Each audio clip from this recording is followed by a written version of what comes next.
प्रस्तुत कथेचा 5वा दिवस, नवरात्राचा नवविध भक्तीतला 5वी भक्ती.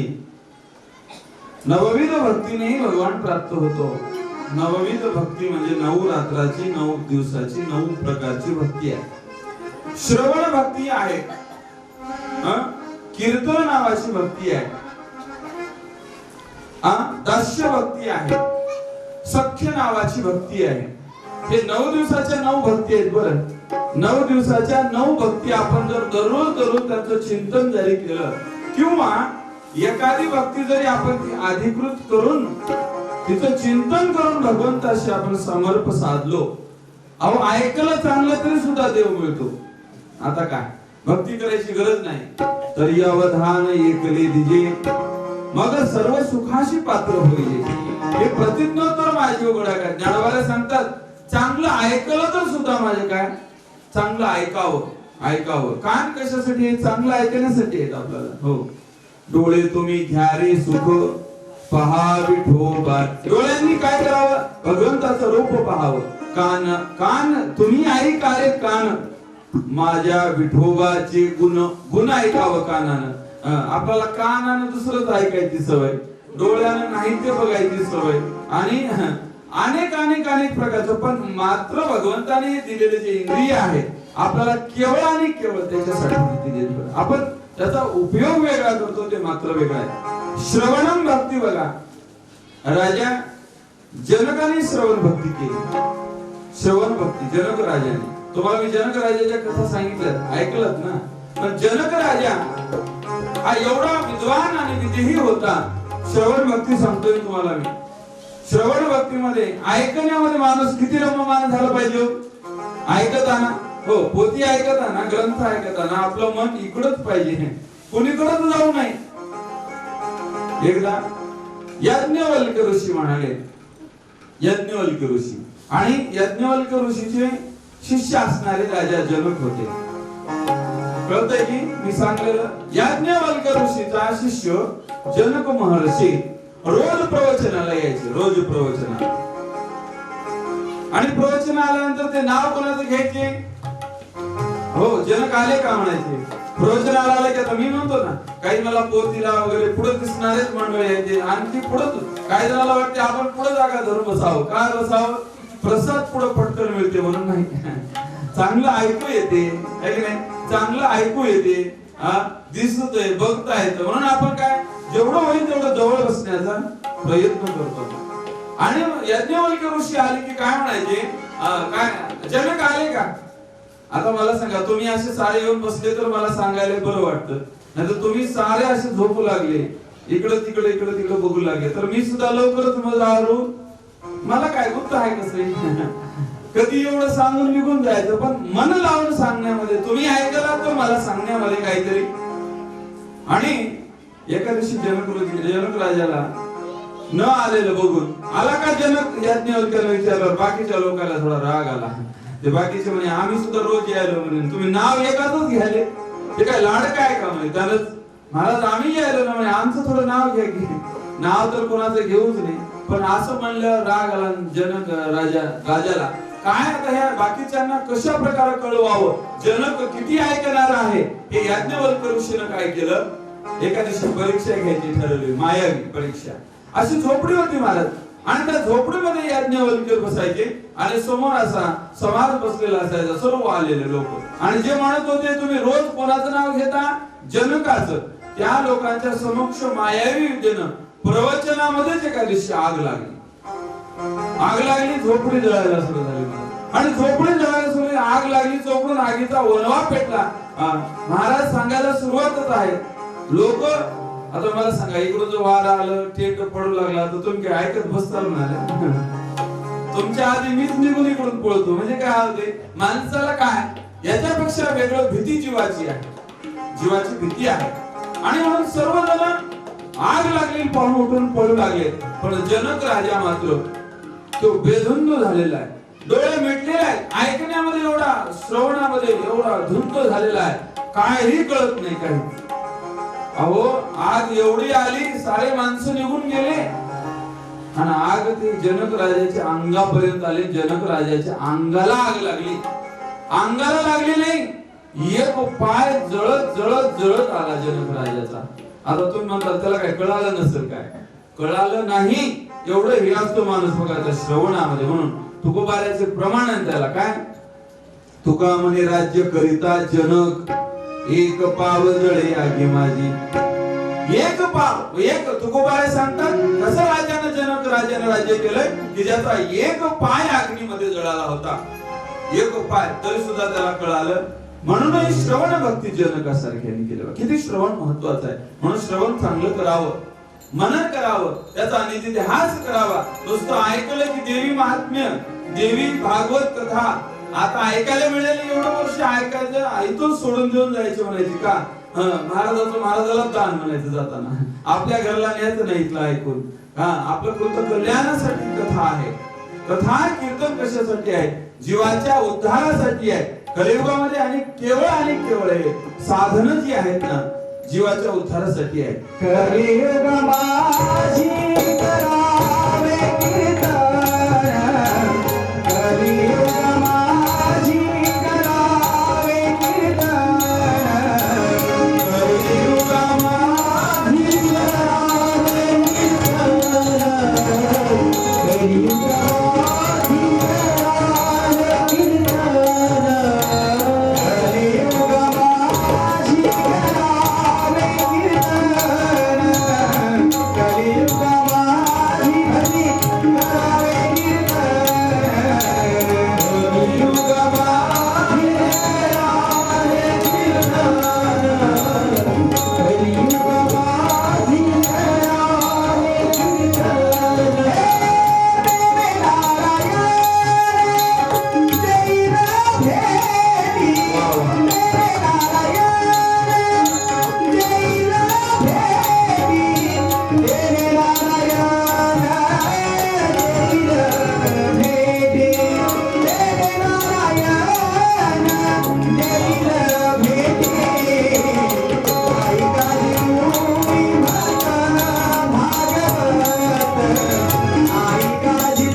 करावे कीर्तन. कीर्तन म्हणजे काय?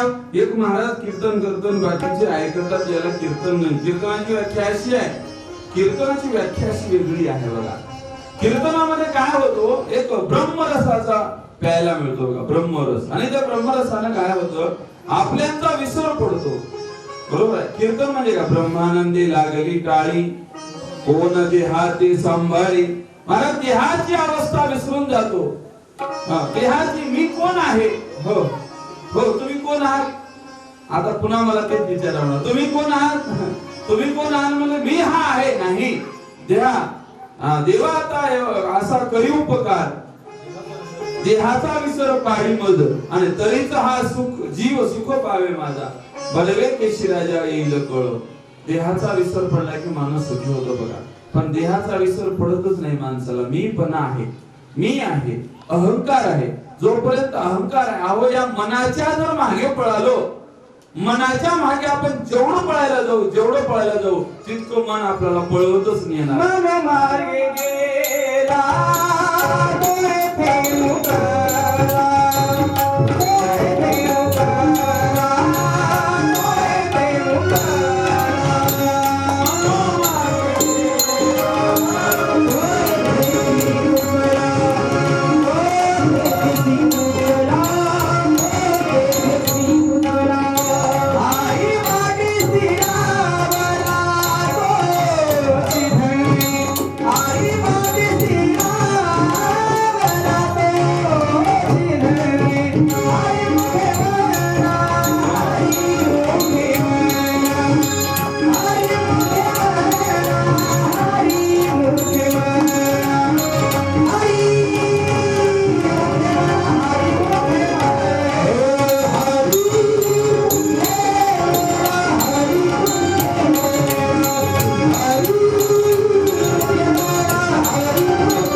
या गोष्टीसाठी तुम्ही मुकला आहात. मुकला आहात म्हणजे कसं, आपण जर एखादी कथा चुकवली, एखादं कीर्तन चुकवलं तर लोक काय म्हणतात, तुम्ही ही गोष्टी चुकवलात, मुकलात त्या गोष्टीपासून. अहो गावात एवढी सुंदर कथा चालू आहे आणि आपण घरी मस्त झोपलोय. तिथे गेल्यावर यम विचारायला लागतात, देवी भागवत चालू होतं गावात. हो, देवी पशी चालू होतं, तू काय करत होतास? म्हणजे मी सिरियल बघत होतो टीव्हीवर सिरियल. मग मारी ती थोडी ती, आपण बघितले कालप्रमाणे, थोडी ती निष्ठुर आणि यम मारे लागतात, मारतात, झोडतात, तोडतात. तो वाटते मी मनाच्या मागे फिरलो. मन चंचल, अहो मन एवढं चंचल आहे महाराज. मन आपलं आता पोथीमधून मन बऱ्याच जणांच्या घरी जाऊन येते. मन चंचल चपल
मारुतीचा वेग चपळ होता. मनोजवम मारुत तुल्य वेगम जितेंद्रियम बुद्धिमतम वरिष्ठम.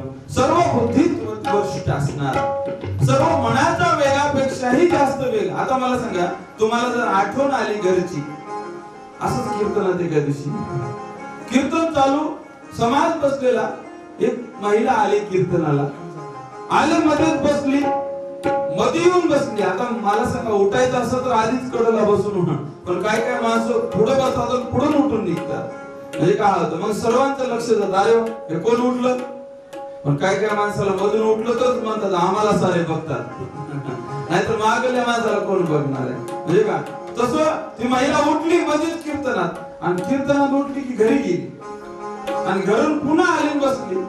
मग कीर्तन संपल्यावर पाय पडायला आले, म्हणलं मावशी का उठल्या मधून. महाराज म्हणली, अर्ध कीर्तन झाल्यावर ध्यान आलंय, कुलूप लावलं होतं म्हणले, पण ओढून बघितलं नव्हतं म्हणले. आणि म्हणून काय झालं, मध्येच कळालं म्हणले, लागले की नाही की कुलूप.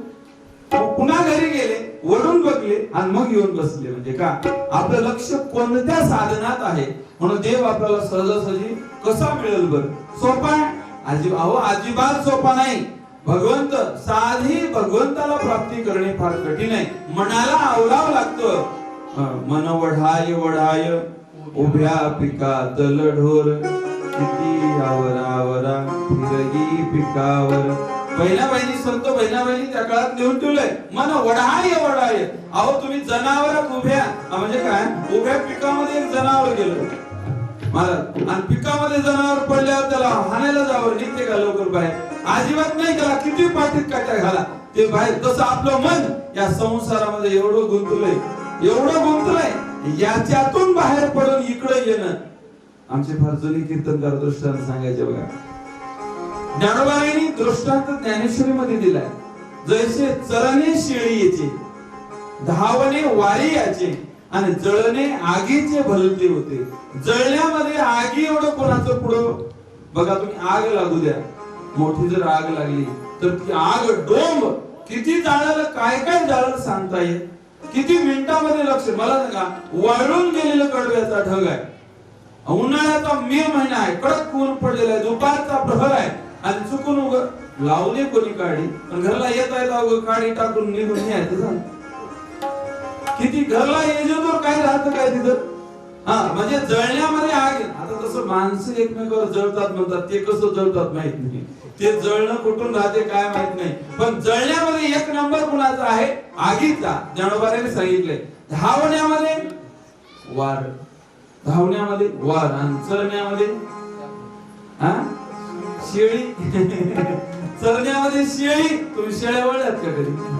शेळ्या वळणाऱ्याला माहित आहे बघा, ज्याने शेळ्या पाळल्यात वळल्या त्याला विचारा ना, शेतात शेळी राहा मला, शेळीला तुम्ही किती खाऊ घाला, तुम्ही एक अनुभव बघा, नसलं तर महाराजांना म्हणलंय घरी जाऊन करून बघा, कोणाची शेळी आणून. शेळीला पोटभर खाऊ घाला, पोटभर. अहो एवढं की तिच्या पोटात जागाच राहील असं, एवढं पोटभर खाऊ घाला, एवढं पोटभर खाऊ घाला, आणि तिला तरी तिच्या पुढे थोडस तुरीची डाळ धरा, खाते की नाही बघा.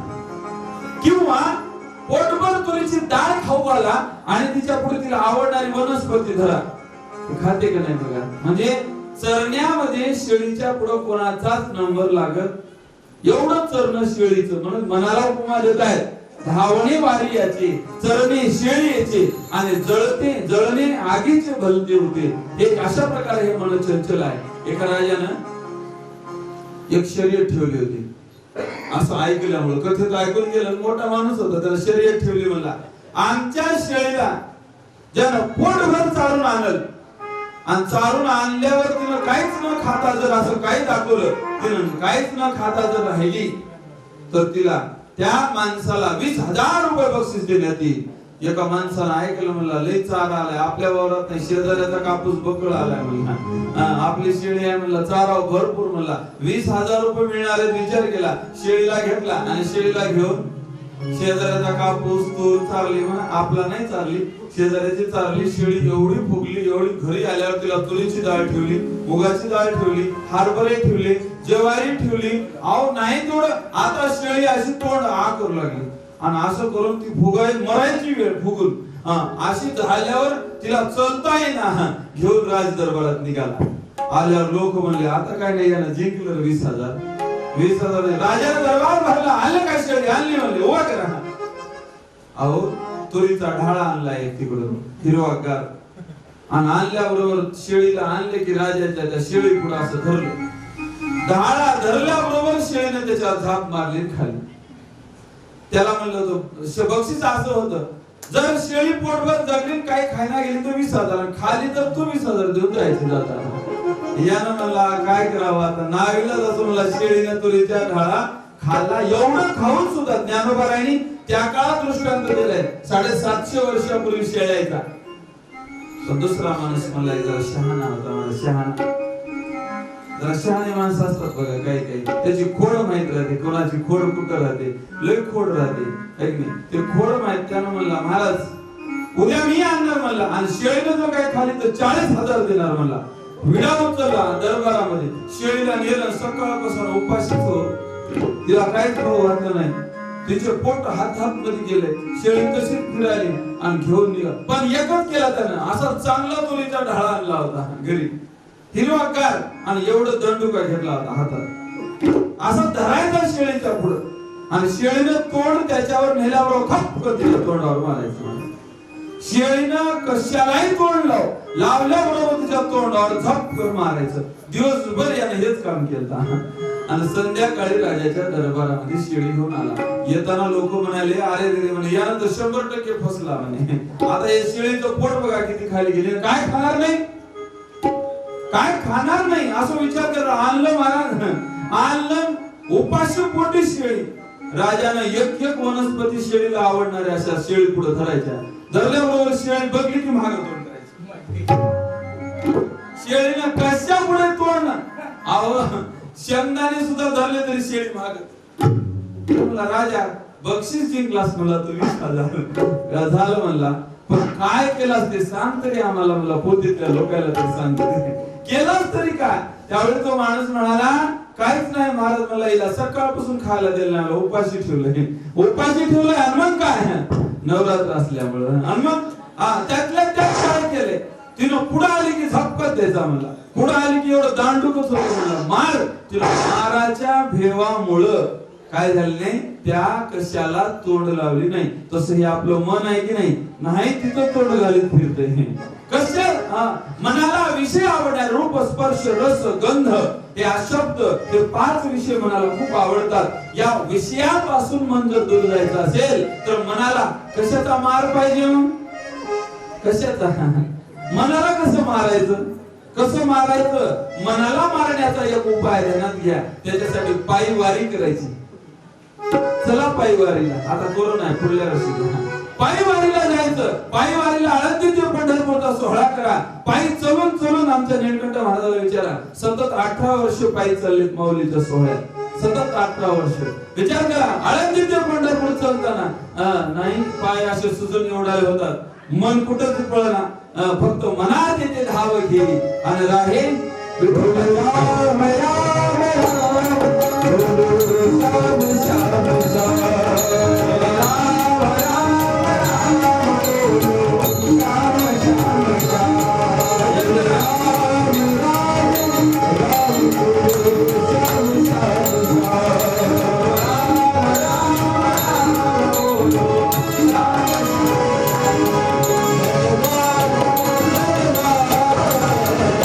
खेती करो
त्याच्याशिवाय जीवाला मुक्ती नाही. मला कुठलीच मुक्तता प्राप्त नाही. आपण नवरात्रीचं नवं असणारं सुंदर असं श्रीमद भागवत, श्री नावाचा शब्द, श्री म्हणजे लक्ष्मी आहे आणि भागवताला दोनच ठिकाणी ग्रंथाला श्री शब्द वापरलेला आहे. ते म्हणजे एक श्रीमद देवी भागवत आणि श्रीमद भागवत. श्रीमद भागवत हे भगवंतच आहे, फक्त लीला तीच आहे. वर्णन करणारे कोण आहे? तेच व्यासच आहेत. फक्त याही व्यासांच्या कथा आहेत, तिथं देवीच्या कथा आहेत आणि तिथं मात्र देवांच्या कथा आहेत आणि व्यासांनी कथन केलेले कथात्मक आज सुंदर असा योग आहे. आज आपल्याला महिषासूर नावाचा एक असुर होता. लक्ष ठेवा बरं, एक तरी कथा लक्षात ठेवा. मी पटपट सांगत जातो आणि तुम्ही मला उद्या सांगत जा. महिषासूर नावाचा राक्षस होता. राक्षस त्याने एवढं घोर तप केलं, घोर तप केलं आणि त्या घोर कुठं गेला होता? मेरू पर्वतावर. मेरू पर्वत एवढा उंच आहे. त्या मेरू पर्वतावर जाऊन 1000 वर्ष तपश्चर्या करू लागला. तो म्हणतात तपश्चर्या माणसंही करतात आणि राक्षसही करतात. तुम्हाला मी भक्त प्रल्हादाच्या वडिलांनी केलेली ऐकलं. हिरण्यकश्यपूने त्याला वरदान कोणतं होतं? मारण्याचं वरदान. म्हणजे काय? दिवसा मरण नाही, रात्री नाही, माराव कवा. बघा वरदान देवा कशी देतात. मला दिवसा मरण देऊ नको, रात्री देऊ नको, मग माणसाकडून देऊ नको आणि जनावरांकडून. आता मारावं तर कोण? स्त्रीकडून देऊ नको, पुरुषाकडून देऊ नको, मग मारायचं कोणी? कधी मारायचं? असे राक्षस मारायचं. रावणाला सुद्धा वरदान होतं, पण त्यांची भक्ती मोठी असते बरं. राक्षसांना देवी प्रसन्न झाली आहे, भूतांना देवी प्रसन्न झाली. लय भूत मोठं लागलं की देवीकडेच यावं लागते, दुसरं पर्याय कुठं नाही. लय मोठा राक्षस माग लागला की देवीशिवाय पर्यायच नाही. तिनं असुरांना देवीचं वाहन काय एवढं तरी माहित राहावं बरं. कोणी विचारलं लई कथा ऐकायला, देवीचं वाहन कोणतं आहे? सिंह आहे. सिंह सिंहावर बसलेली आहे. सिंहावर. जसं प्रत्येकाचं वेगवेगळं वाहन आहे. भगवंताचं वाहन कोणतं आहे? विष्णू भगवंताचं गरुड आहे. जेव्हा नागपाशामध्ये कुणाला राम लक्ष्मणालाही बांधलं होतं, तेव्हा गरुड वरून येऊन गरुडाने सर्प नागपाशातून भगवंताची सुटका केली होती. गरुड आला होता. गरुड वाहन आहे भगवंताचं. अहो, नंदी वाहन कोणाचं आहे? महादेवाचं आहे की नाही? आता तसे सर्व देवाचे वाहन आहेत बरं. पार्वतीचं वाहन वेगळं आहे, महादेवाचं वेगळं आहे. प्रत्येक देवीचं वाहन आहे. अशा प्रकार असणारी ही महिषासुर मर्दिनी म्हणतात बघा. महिषासुर नावाचा, महिष नावाचा राक्षस होता. आता तुम्हाला म्हैस माहित आहे का? आता म्हैस तर माहित असेल की म्हशी गावात राहणार का? म्हशी, त्याला म्हैस म्हणतात. महिषासुर म्हणजे त्या म्हशीचं पोरग होतं. आता खरं तुम्हाला सोप्या भाषेत सांगतो. त्याचं नाव महिषासुर. महिष नावाचा त्याचं तोंड होतं. जसं हिरण्यकश्यपूला कोणी मारलं मग मला सांगा, दिवसा मरण नाही, रात्री नाही, माणसानं नाही, जनावर नाही, स्त्रीनं नाही, पुरुषानं नाही, मारावं कोण? देवाला. अवतार कधी घ्यावा लागला? बरोबर दिवस मावळला आणि रात्र झाली नाही, दोन्हीच्या मधला काळ साधला. देव स्त्री, माणसाचं शरीर आणि सिंहाचं डोकं भले की. आणि मारलं कुठं? जमिनीवर सुद्धा मारायचं नव्हतं. दारात चौकटीवर धरून नको फाडले आणि हिरण्यकश्यपूचा वध केला. ज्या वेळी धर्म बुडायला लागला, यदा यदा हि धर्मस्य ग्लानिर्भवति भारत अभ्युत्थान धर्मस्य तदात्मानं सृजाम्यहम्. धर्म बुडायला लागला की देवाला अवतार घ्यावा लागतो की नाही? आता अवतार काय घेणं आला देव मला कळत नाही. करोना आला तरी देव अवताराला गेला. आणि करोना म्हणजे देवाचा अवतार आहे. काय तेच ते एकेकाला आता बरोबर करोना म्हणजे पाप म्हणजे करोना आहे, दुसरं काहीच नाही. करोनाचा अर्थ काय सांगा? आता लोकांनी अपभ्रंश केलाय. काहीच रोग नाही. असला तरी तो आपण स्वच्छतेने पाळून काही का असना तो व्यवस्थित जगलं, व्यवस्थित केलं तर आपल्याला निश्चितपणे त्याच्यापासून मुक्तता करता येते. पापापासून पुण्याने मुक्तता करता येते. बरोबर आहे की? पाप झालं तर त्याला प्रायश्चित्त घ्यायचं. प्रायश्चित्त म्हणजे काय? मग पापाला प्रायश्चित्त हे काय? पुण्य करावं लागतं. पुण्याशिवाय अजिबात. हिरण्यकश्यपूला मारलं देवाने, त्याचाही वध केला. महिष नावाचा घोर असणारा एक असुर होता आणि त्याने एवढं तपश्चर्या सुरू केली, एवढं वरदान. ब्रह्मदेव आला आणि ब्रह्मदेवाने येऊन म्हणलं, अरे तू कशासाठी प्रार्थना करतोस? एवढे दिवस झाला देवाची घोर तपश्चर्या करतो, तुला काय पाहिजे? त्यावेळी महिष नावाचा असुर, ज्याला तोंड म्हशीसारखं होतं, असे शिंग होते, म्हशीचं तोंड होतं, शरीर माणसाचं होतं, आणि त्याने विचारलं, त्याने मला एकच वरदान पाहिजे देवा, प्राप्त द्या. मला मरण आणि जन्म नको.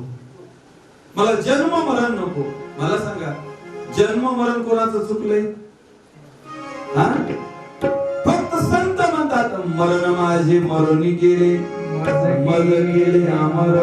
मला अमर करून टाकले. संतांना जन्म नाही, मरण नाही. बघा तुकोबाराय किती वेळा खाली आले. तुकोबाराय किती वेळा खाली आले. अहो, त्यांची एक भागीरथी नावाची मुलगी होती तुकोबारायची. आणि बापाचं प्रेम मुलीवर लय असतं. बरं, बापाचं प्रेम मुलीवर लय असतं, मुलावर नसतं. एक भागीरथी नावाची तुकोबारायची मुलगी होती आणि ती बाबा एवढं प्रेम करायची. पण पुराण दुसऱ्या पहिल्या काळातलं सांगतात बघा, माणसानं मुलीला कधी दूर देऊ नये. आता तर अमेरिकेत द्याले, ते सोडून द्या. अमेरिकेत, रशियात समुद्र ओलांडून विमानानं चाललेत पोरी, पण मुलगी कुठं द्यावी? शास्त्र सांगते लईत लई आपल्या आठवड्यातून एक दिवस त्या गावाला जाणं व्हावं, अशा गावात आपली मुलगी द्यावी. का? आठवड्याचा बाजार ज्या गावाला भरतो त्या गावाला तरी आपली मुलगी द्यावी. कारण काय? त्या गावात बाजारला जायचं, जाऊन बाई बरी हस काय म्हणून बाईला बोलून, हे जुने काळ म्हणायचे, मुलीला बाईला आपल्या दूर द्यायचं जवळ, लेकीला बघावं. तसं तुकोबारायला वाटायचं माझी भागीरथीला कुठं द्यावं? शेजारच्याच गावामध्ये दिलं होतं, देहूच्या बाजूच्या. कोणतं गाव? लोहगाव. आणि त्या गावामध्ये दिलेली, आणि तिथली माळीण होती एक कुठली देहूची, ती रोज भाजीपाला घेऊन तिथं जात होती, रोज भाजीपाला घेऊन. आणि भाजीपाला घेऊन आल्यानंतर भागीरथी विचारायची, माझे बाबा कसे? तुम्ही आताच आल्या भाजीपाला घेऊन, माझी माय बाबा बघा तुम्ही, माहेरचं कुत्र जरी आलं तरी बाईला काय वाटतं विचारते, म्हणतात बरं हे माझ्या माहेरचं होय.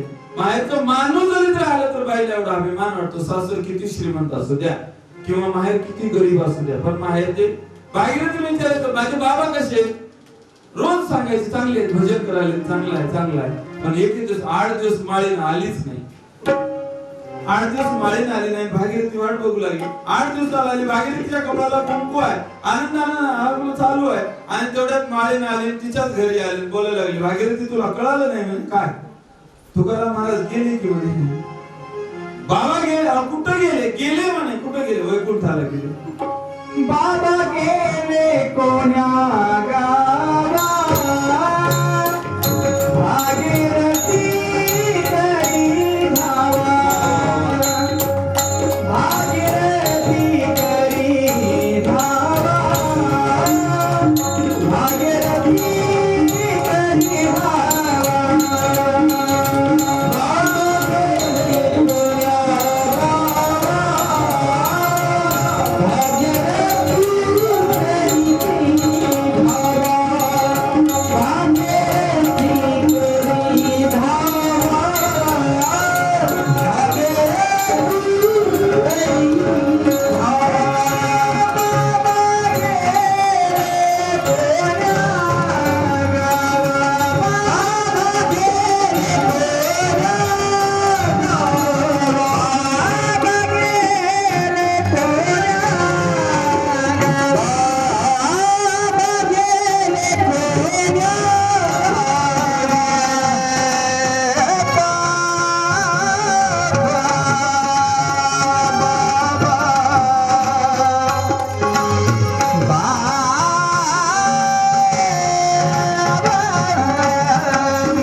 टाळ्या वाजवा आपल्या गायक आणि वादकांसाठी. विचार करा, एवढी सुंदर आवाजाची देणगी आहे महाराज. कोणाला देत? अहो साधा आपल्याला एक काय म्हणता येत नाही महाराज. भागीरथी रडू लागली. ते माळीन विचारले, माळीने सांगितलं भागीरथी तुला कळालं का नाही काय तुझे बाबा गेले गेले म्हणल्यावर बघा सर्वात जास्त दुःख बापाचं लेकीला होतं आणि बापाचं प्रेम म्हणता आपण मुलावर फक्त प्रॉपर्टीसाठी मुलगा आहे पण प्रेमासाठी मुलगी आहे. प्रेम देण्यासाठी मुली एवढं प्रेम जगात कोणीच देणार नाही कोणीच. भागीरथीचं एवढं प्रेम होतं तुकोबारावर एवढं प्रेम होतं महाराज बाबा म्हणायचं बाबाशिवाय तिचा शब्दच निघत नव्हता. कोण्या गावाला गेले गेले म्हणजे गेले तरी कुठे त्यावेळी तिने सांगितलं विमान आलं वैकुंठातून येत आणि विमान आलं आणि विमानामधून पांडुरंग परमात्मा घेऊन गेला आणि तुकोबाराय सदिह वैकुंठाला गेले प्रयाण काळी देवी विमान पाठवले आणि सुंदर त्या विमानामधून गेले निघून. विमान आलं आणि विमानातून जाताना तुकोबारायने सांगितलं माझ्या भागीरथीला सांगू नका मी गेले कारण तिला जर म्हणलं मी चाललो म्हणून तर तिने मला जाऊ देणार नाहीये. म्हणून आपल्याला बघा या संसारातून सुटावं कोणालाच वाटत नाही मरावं कोणालाच वाटत नाही पण मरावं लागतं एवढं खरं आहे. किती बी जरी आपले म्हणले नाही नाही तू जगावं तू राहावं आमच्यासाठी तू जगला पाहिजेस पण असं नाही. ज्यावेळी तुटला आयुष्याचा दोरा आणि येर वावगा पसारा किती मोठा पसारा असू द्या एकदा आयुष्याचा दोरा तुटला की आपल्याला जावं. पण तुकोबाराय तसं नव्हतं मरण माझे मरुणी गेले. तुकोबारायला ज्या दिवशी महाराज जायचं होतं मी 3 गोष्टी सांगतो लक्षात ठेवा. जीवाला जन्माला यावं लागतं मरावं लागतं देवाला विनंती करावी लागते देवीला विनंती करावी लागते काय तुम्ही अवताराला या आणि संताला यायची गरज नाही विनंती करायची गरज नाही. त्यांच्या मनाला वाटलं की आता अवतार घ्यावा की मस्त अवताराला येतात बघा. असं संतांना स्वेच्छा प्रारब्ध उपलब्ध आहे. बाबा म्हणून जे आक्रोश उठला महाराज भागीरथीचा की तिनं अक्षरशः एवढं ठाण मांडलं पाणी पिना आणि एकच रड सुरू केला काहीच नाही फक्त बाबा फक्त मला बाबा पाहिजे मला तुम्ही सोडून गेलातच कसं काय.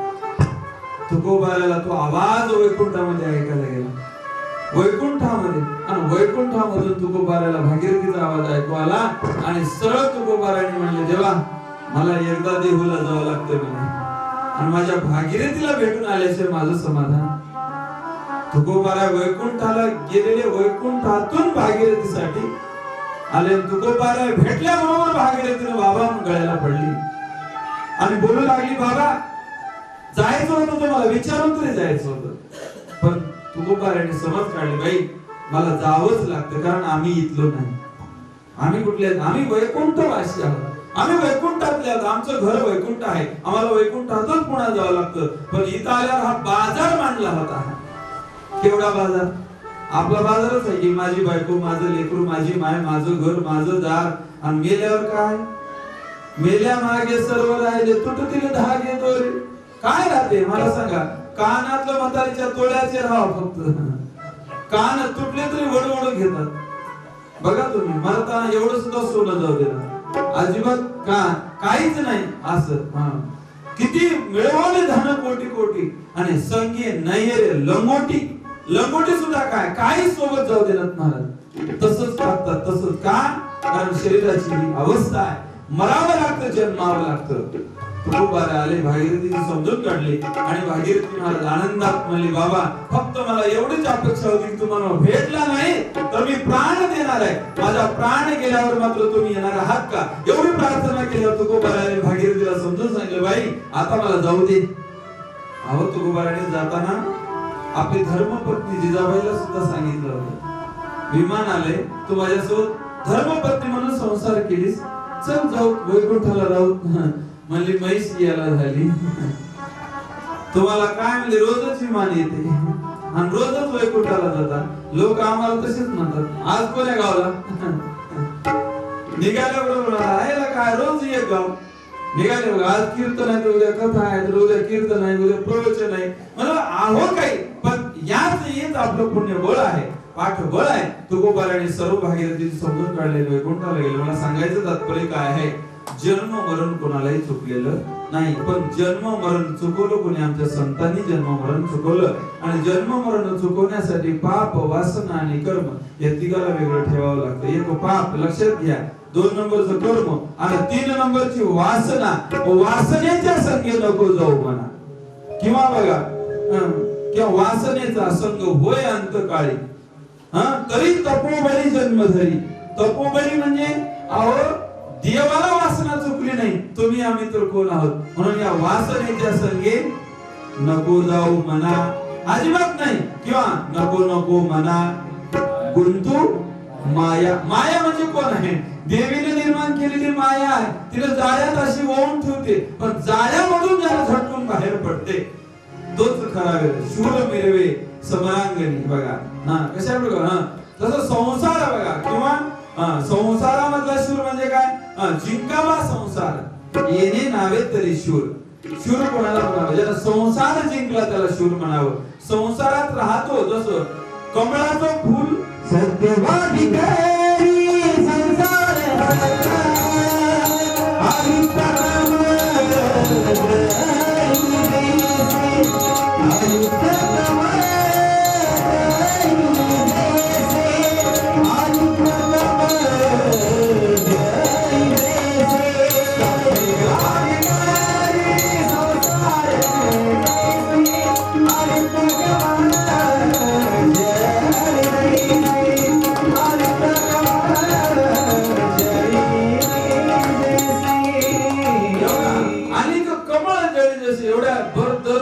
चिखलामध्ये जे कमळ राहते, कमळाचं फुल.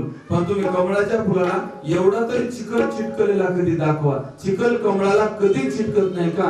ते कमळ तसं त्याच्यात राहते, पण असं त्याचं तसं संसारामध्ये राहा, पण कसं राहा? अलिप्त राहा.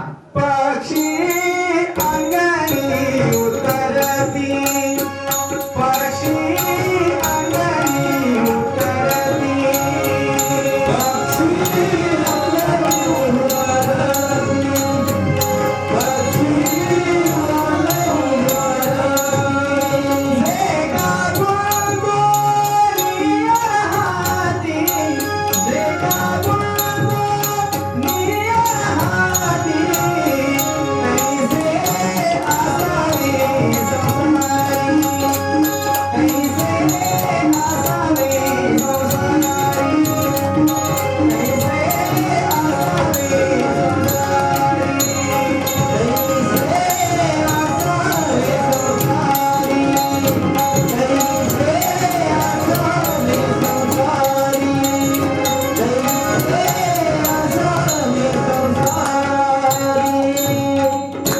पक्षी बघा लक्ष घ्या काय संतांनी सांगितलंय. पक्षी नाथरायचा अभंग आहे ना. पक्षी अंगाने उतरती आणि ते का गुंतवणी राहती. मला सांग, आपण संसाराला आलो, पक्षी दाणे खाण्यासाठी अंगणात येतात, पण ते दाणे खातात आणि तुमच्या घरी राहत नाही, उडून जातात. तशा प्रकारे आपल्याला सुद्धा एक दिन पंछी उड़ जाएगा, रहेगा पिंजरा खाली. बरोबर आहे की नाही?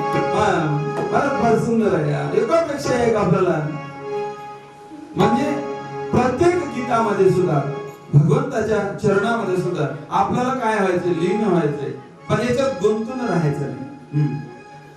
कारण कोणत्याही कार्यामध्ये आपण गुंतून राहायचं नाही. मायेच्या पाशात गुंतून राहायचं, मग याच्यातून निघायचं. महिषासुरानं काय वर मागितलं? हो, मला जन्म नको, मला मृत्यू नको. ब्रह्मदेव म्हणले, हे बघ, जन्म आणि मृत्यू हे चुकणार नाही.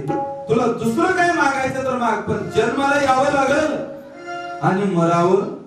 मला सांगा, आपण किती वेळा जन्मा यावे, किती व्हावे फजित. मला सांगा, फजितीच आहे की नाही? जन्माला यायचं, माईच्या पोटात राहायचं 9 महिने, पुन्हा वाढायचं, पुन्हा मरायचं, मरताना विटाळ, आणि पुन्हा दुसऱ्या गाढवाच्या, मांजराच्या, डुकराच्या, बैला, अहो नाही त्याच्या जन्माला जायचं, त्याच्या पोटात राहायचं. किती अवस्था आहे. मग याच्यापेक्षा एवढा सुंदर नरदेह दिलाय देवानं. हो, एवढा चांगला नरदेह दिलाय. मग या नरदेहाला आल्यानंतर त्याची प्राप्ती करून घ्यायचं आणि पुन्हा मात्र कशाचीच इच्छा ठेवायची नाही. कोणत्या जन्माला यायचं नाही. नावी आम्ही जावे, मरावे लागेल, किंवा जन्म नाही रे आदिक, जन्म नाही रे आदिक, जन्म नाही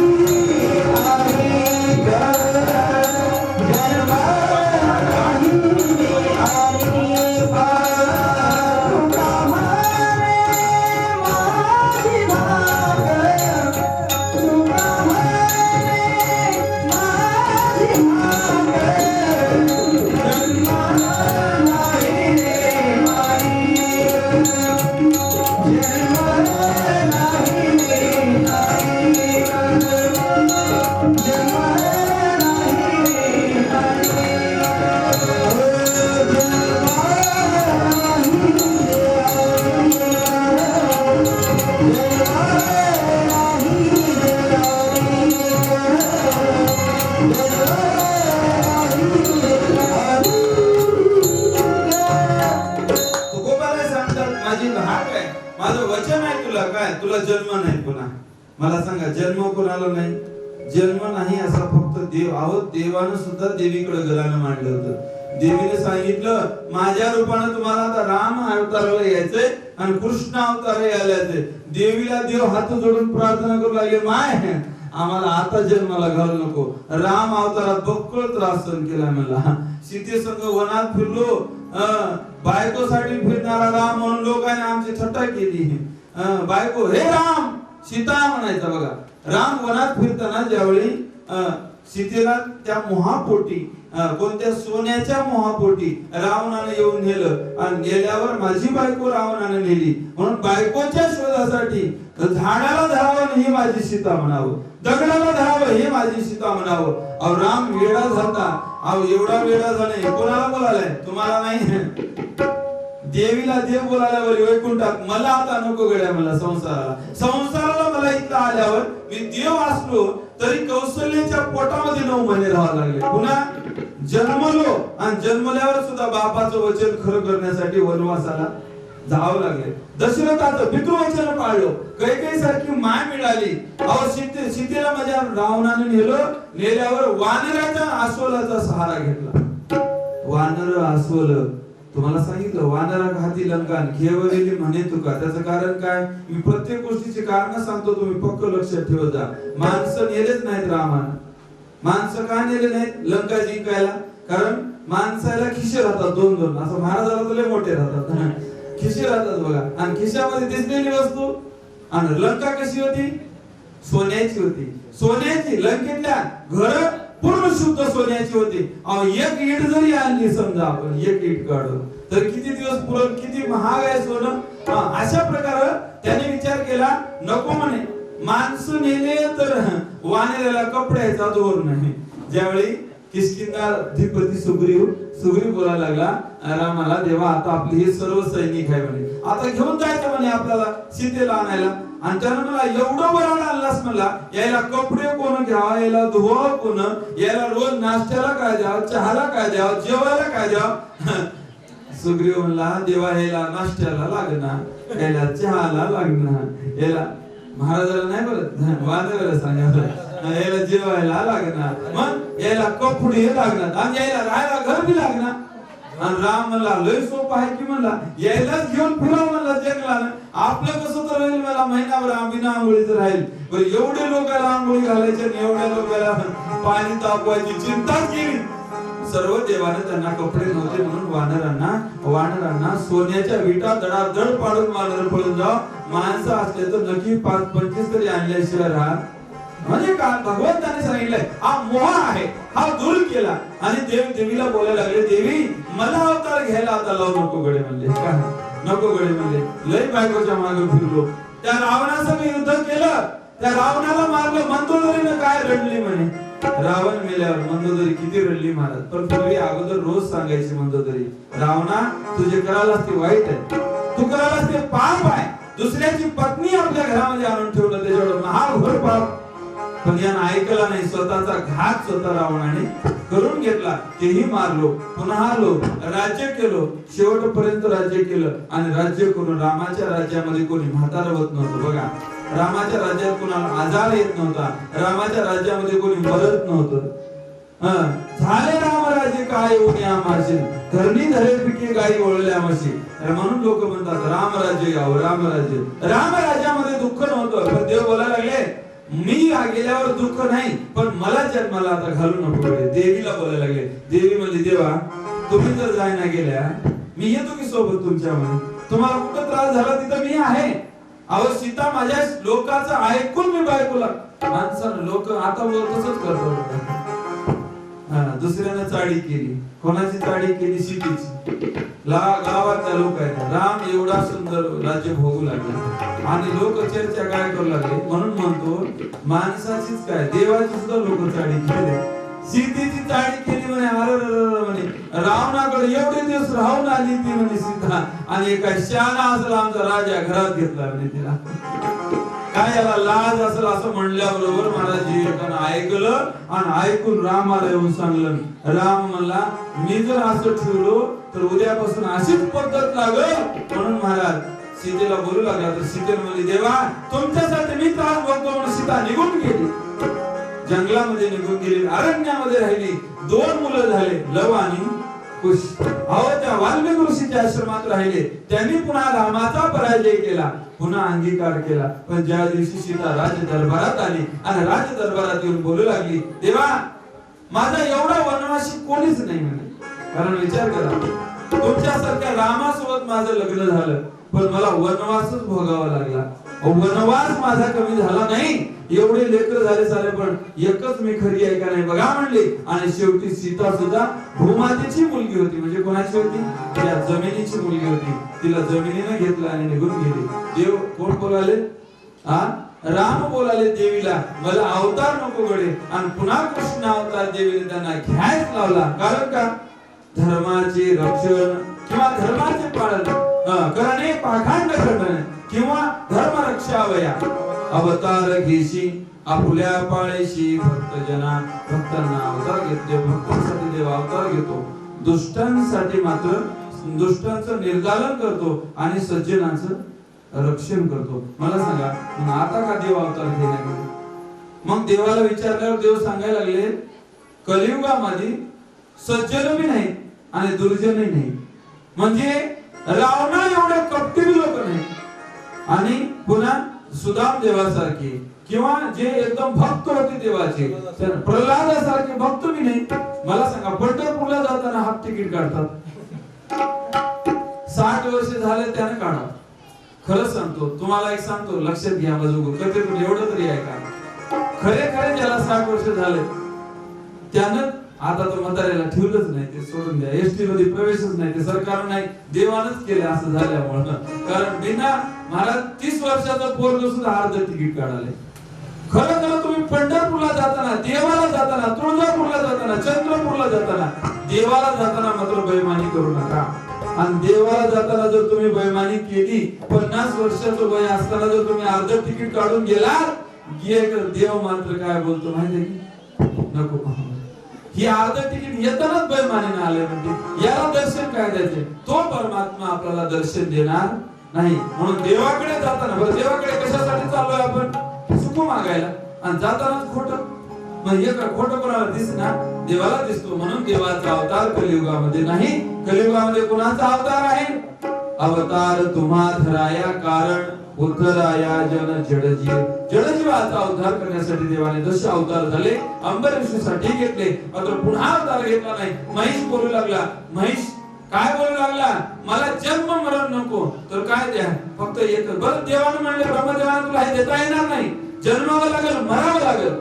कारण बघा देवही जन्माला आले आणि गेले.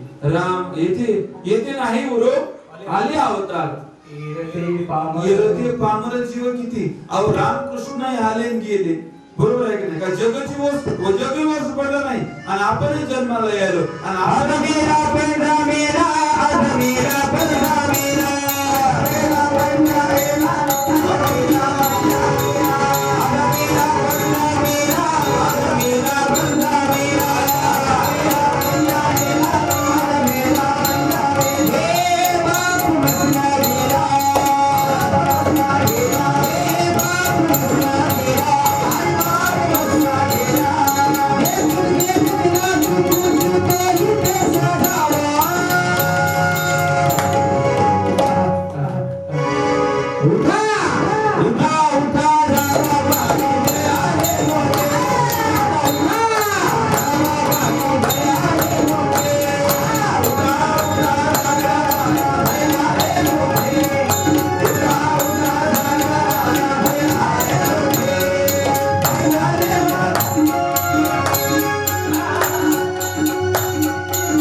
पंढरी वाचुनी तुझा ठाव नाही कोठे. उठा उठा जागा, तुम्ही जागा रे भैनो जागा. अहो जागा जागा, मी तर इथं सांगालो तुम्हाला, पण आता तरी जागा. आपलं लेख कमी राहिले. आता एवढ्या वेळा जरी तुम्ही जागलात तरी भगवंताची प्राप्ती झाल्याशिवाय माईच्या विरोधात जन्म मरण आहे. दुसरं काही माग, दुसरं माई काही माग म्हणल्यावर काय मागावं? त्यानं मला दुसरा वर एक द्या, मला पुरुषाकडून मरण नको. राक्षसाकडून बी नको. आता त्यानं काय म्हणलं, मला पुरुषाकडून मरण नको आणि राक्षसाकडून नको. आता त्यानं मला तथास्तु, ब्रह्मदेवानं वर दिला, ऐक म्हणे, जा तुला राक्षसही मारणार नाही तर माणसंही मारणार नाहीत, कोणी मारावं आता ते कोण मारायचं तू ठरव म्हणलं. आणि आल्यावर मध धुंद झाला आणि एवढं राज्य करू लागला. पण तुम्हाला सांगतो याचा जन्म कसा झाला. आता मी यांना तपश्चर्या केलेली सांगितलं, पण महिषासूर कोणाच्या पोटी जन्माला आला लक्षात ठेवा. रंभ आणि करंभ दोघे भाऊ होते. रंभ आणि करंभ हे दोघे भाऊ होते. यांनी पुत्रिक होते, यांना लेकरूच नव्हतं. आणि ते काय करायचे, पुत्र प्राप्तीसाठी तपश्चर्या करत होते. पण कुठं करत होते, नदीच्या पाण्यामध्ये राहून. करंभ नदीच्या पाण्यामध्ये बसायचा, पंच नद्याच्या पात्रात एकत्र. आणि रंभ काय करायचा, अग्नी देवतेला पेटायचा आणि अग्नीची प्रार्थना करायचा. अग्नीची प्रार्थना करत जा, बरं अग्नी सुद्धा आपल्याला देवता आहे. म्हणून दिवा लावला की काय करावं, दिव्याला नमस्कार करावा. कारण दिवा हा एक देवाचं रूप आहे. दिवा देव आणि दिवा त्याचा दिवा आहे. तो दिवा लावत जावा, नाही तिथं दिवे लावत जाऊ नये, देवापाशीच लावत जावं. नाहीतर काय माणसं कुठे दिवे लावत फिरतात. देवापाशी दिवा लावला तर तो कामाला येतो, दुसरीकडे लावलेला घर पेटवायला कामाला येतो. म्हणजे या दिवा देवापाशी लावावा, त्याची प्रार्थना करावी. तो अग्नीची प्रार्थना करायचा. लक्षात घ्यायला की मी तुम्हाला सर्वांना उद्या विचारणार आहे. महिषासुराचे मायबाप कोण होते, रंभ आणि करंभ दोघे भाऊ होते, दोघं निपुत्रिक होते. आणि दोघेही पुत्र प्राप्तीसाठी काय करायचे, पुत्र प्राप्तीसाठी तपश्चर्या करायची. आणि एक पाण्यात करायचा आणि एक अग्नीत करायचा. दोघांची घोर तपश्चर्या सुरू झाली. आणि इंद्र आला. इंद्र म्हणला, एवढी मोठी तपश्चर्या झाली की आपली गादी जाते म्हणला. आणि मगरीचा अवतार घेतला. आणि मगरीचा अवतार म्हणून घेतला, पंच नद्याच्या पात्रात शिरला, करंभाला मारून गिळून टाकलं. महाराज करंभाला गिळल्याबरोबर रंभानं बघितलं, माझ्या भावाला गिळलं म्हणला. यानं कोण, इंद्राने. याचा बदला घेतो मला. अग्नीच्या समोर बसला आणि अग्नीची प्रार्थना करून आपलं तलवार घेतली एक हातात, मुंडकं तोडायला, असे केस लांब होते, धरलं मुंडकं तोडायला लागला. मुंडकं तोडून अग्नीमध्ये टाकतो म्हणला. त्या अग्नीनं जर मला मनासारखं दिलं नाही, आगीची प्रार्थना करू लागला, आग भडकू लागली, मुंडकं कापू लागला. तेवढ्यामध्ये लगेच ब्रह्मदेव आला. आणि ब्रह्मदेवानं सांगितलं, काय मारू नको म्हणे, ऐक तुला अग्नी प्राप्त होईल. म्हणल्यावर अग्नी देवतेला आवाहन केलं. अग्नी देवता प्रसन्न झाली. अग्नी देवता प्रसन्न होते. बघा तुम्ही म्हणता की काही लोकांना अग्नी पोळत नाही. का पोळत नाही माहिती का, अग्नीला सुद्धा प्रार्थना करावी लागते. अग्नी आपल्याला पोळत नाही. आम्ही डोळ्यांनी बघितलंय, जे असे विस्त्यावर बसतात मांडी घालून, त्याला एवढं सुद्धा फोड येत नाही. एकच कारण आहे, अग्नी देवता आहे. अग्नी देवतेची आपण मनापासून काय करावं लागते, प्रार्थना करावी लागते. अग्नी देवता शांत झाली की ती आपल्याला जाळत नाही. नाहीतर मजा ऐकून बसताल, काय करताल ते तुमचं तुम्ही बघा. तुम्हाला प्राप्त झाली तरच बसा, नाहीतर बघून असं करायला जाताल आणि मग मजाकडे येताल. जर तुम्हाला प्राप्त झाली तरच जा. म्हणून का अशा प्रकारे तो रंभाला पकडलं ना, अग्नी देवतेला म्हणलं वरदान माग, काय पाहिजे. त्यानं मागितलं वरदान, असं पुत्र दे मला, असं लेकरू दे की ते अजरामर होईल. आणि त्याला मरण कोणापासून राहू नये, त्याला मृत्यू कशापासून यावा, मृत्यू त्याला पुरुषापासून येऊ नये. आणि अजरामर हवावं. आणि देवापासूनही येऊ नये, पुन्हा दैत्यापासूनही येऊ नये, असा पुत्र दे. असं म्हणल्यावर महाराज तो रंभाला पुत्र प्राप्तीची इच्छा झाली. त्यावेळी त्याने तुला पुत्र येईल म्हणे, पण एक काम कर म्हणे, फक्त लक्षात ठेवा, तुझ्या मनासारखं पण ज्या स्त्रीवर तुझं मन जाईल. रंभाला सांगितलं, ज्या स्त्रीला तू बघशील आणि मोहित होशील, कामानं व्याकुळ होशील, त्याच स्त्रीच्या तुझ्यापासून त्या स्त्रीला गर्भ राहील. आणि त्याच गर्भातून जे लेकरू निर्माण होईल ते अति भव्य राहील, जगावर राज्य करेल, असुराचा नाश करणार येईल, असा वरदान दिलं गेलं. मग हा रंभ राहू लागला. वनामध्ये गेला. एका वनात गेला. यक्षाचं वन होतं.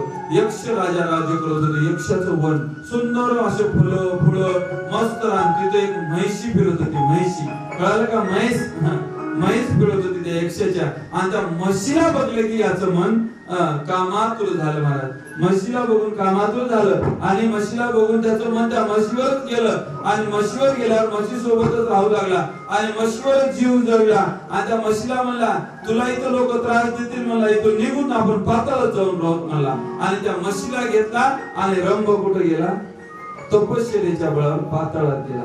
पाताळात जाऊन राहू लागल्यावर त्या पाताळात यक्षाच्या राज्यामध्ये तिथं सुद्धा एक महिष होता. महिष म्हणजे ही महिषी होती आणि तिथे एक महिष मदोन्मत झालेला माजलेला असणारा तो होता आणि ते पळत आला. रेडा त्याला म्हणतात बघा, तो महिष म्हणतात त्याला शास्त्राच्या भाषेत. आणि महिषी तो आला त्या म्हशीच्या मागे लागला. म्हशीच्या मागे लागल्यावर तिला त्रास देऊ लागला. हे रंभानं बघितलं की महिषी म्हणजे माझी ही आहे म्हणला. हिला मी सांगितलेलं, हिला आणलंय, ही माझ्या वरदानानं आलेली आहे आणि हिला हा त्रास देतो म्हणून त्याचं तिचं युद्ध लागलं.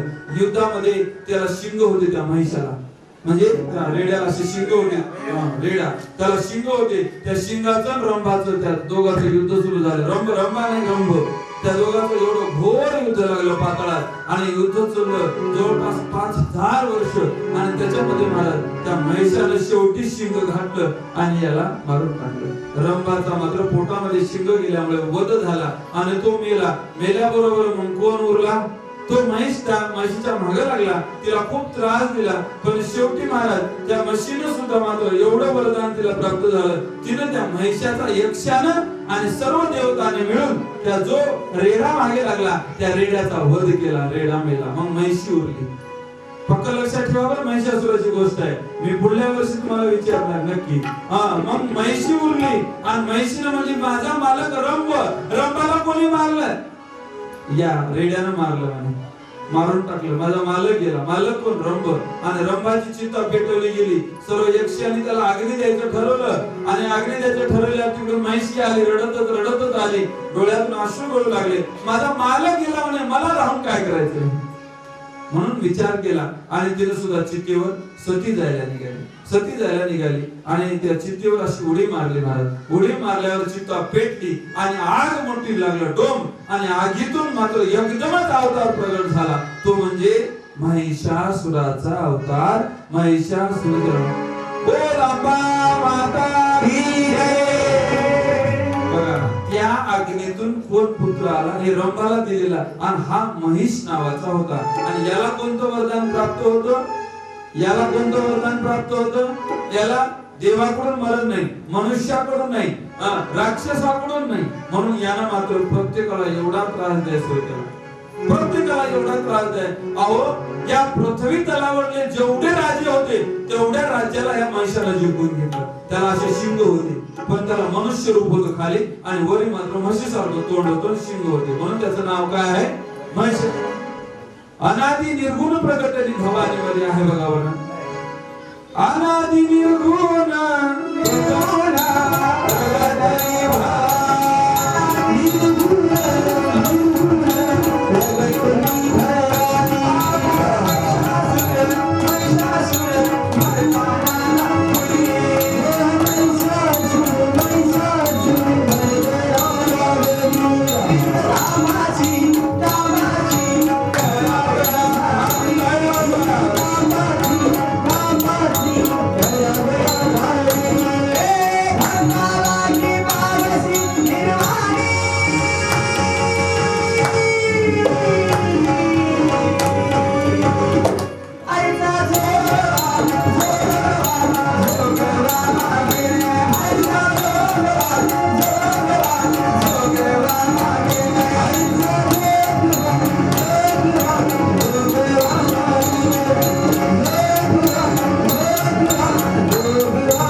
देवीचं भजन आहे. कारण नवरात्र असल्यामुळं मध्ये सर्व भजन आलं की सर्वांनी देवीचं भजन करत जा.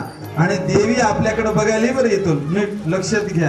आणि भजन ज्यानं करणं गेले त्यांना हात बांधून बसले त्याच्याकडे मी देवी बघायली. म्हणून देवीनं आपल्याकडे बघजो तर वाट बघू नका, त्याच्या आधीच भजन करा. आणि तिनं आपल्याकडे बघल्यावर लय अवघड आहे.